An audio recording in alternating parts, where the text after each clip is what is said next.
you can see the white water. I cast it beyond it, brought it right through. These aren't giants, but they're fun. You know, 14, 15-inch fish that are fat. And man, it feels good to get my ankles wet on a hot summer day. So when I'm fishing a Whopper Plopper, I like to make sure that my line draws taut as soon as it touches the water. By that I mean you can have some breeze or some arc in the line as you get it out there, and you're going to either thumb your bait caster or hand flip the bail if you're using a spinning rod, such that that arc right as it's touching down will straighten out. Because these fish look to the sky for two things: one, predators, and two, things to eat. So stop it when it's about 5 feet above the surface and start turning right away. Do not wait. A lot of times they'll hit it, they'll touch it, and then you have a slight delay in engaging the reel and you don't get the hook set.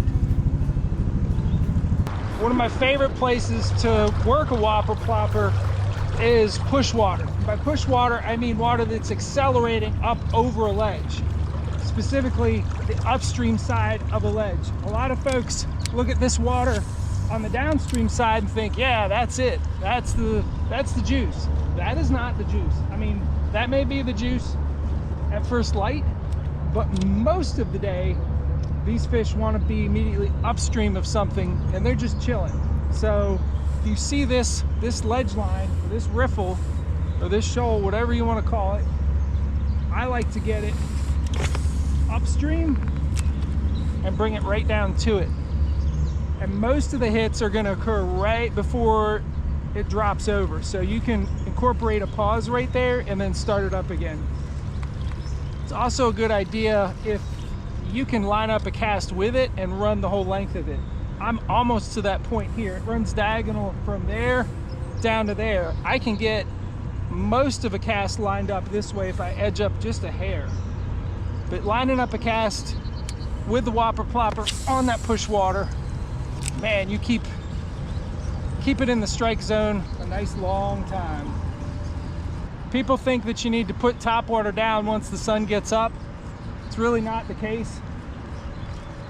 The places that I look to fish topwater, you know, it's 10:30 in the morning.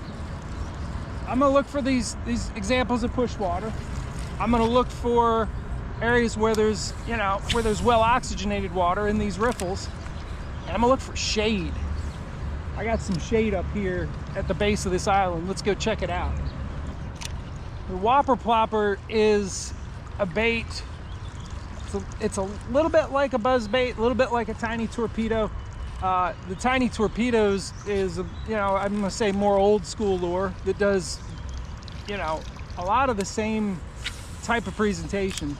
But what the Whopper Plopper does in terms of, you know, your ability to stop it, you can't stop a buzz bait without having it just sink right down. But I like the adjustability of being able to have it be really noisy or subtle subsurface. And sometimes the subtle presentation of the Whopper Plopper gets the bites, and the more obvious noisy presentation isn't as productive. It depends. Right now I have my rod tip low and you don't hear that gurgle until I get really close. Let me show you that again. Rod tip low, and it's not noisy. It's moving along just below the surface. That propeller is moving and it's subtle. Subsurface Whopper Plopper. Now, if you want it to be noisy, you're gonna adjust the angle of your rod tip to be high. When you have it high, it's gonna go right back to the loud gurgle. It's gonna call them in. Sometimes a loud gurgle works, sometimes it doesn't. I'd say the more early in the morning aggressive bite, you want to have that rod tip high and you want it to gurgle. As the sun gets up, I don't know. a subtle, just barely subsurface with the rod tip low, sometimes can really outperform that rod tip high noisy presentation. So a moment ago, I had a big blow up and I missed the fish. And that's common with the Whopper Plopper. If you're missing a lot of your fish, there's a couple things that you should do. One is to just understand that a lot of fish aren't really committed when they blow up on it. They don't mean to eat it. It's not your fault. They mean to test it. They're curious, so they do a very obvious, blatant attack to see how it reacts. Now, the wrong thing to do is to set the hook when you have a blow up. What you want to do is to wait for the weight. So, if you're like most people, you enjoy watching the lure. But if you're watching the lure and it gets a blow up and you're doing this, you're moving it very quickly 6, 7, 8, 10 feet away from where that fish expected that organism to go. He isn't going to have a turnaround attack. If you need to, look away, look somewhere else.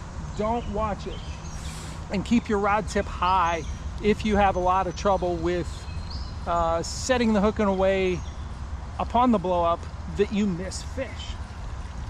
It's a problem. Now, probably the most effective way to capitalize on that missed blow up is to have a follower bait. And I have a fluke rigged up, a soft plastic jerk bait rigged up right here. And the fish that blew up was in there, and it helps to do it right away. But if you have a blow up and you can immediately go right back to that spot with a bait that sinks, the bait that you throw in there and it flutters down and dead sticks in front of them, more times than not, if you have that rod ready, which I didn't, but it's usually part of my routine, you'll catch that fish. There is a big fish in there, and I missed him, but maybe he'll eat this. It's been a few minutes since that happened, so my chances of catching that fish are kind of low, but I'm gonna throw the Whopper Plopper back in there. I've got my follower rod at the ready, and we'll see if next time he isn't just trying to test it to see what it will do.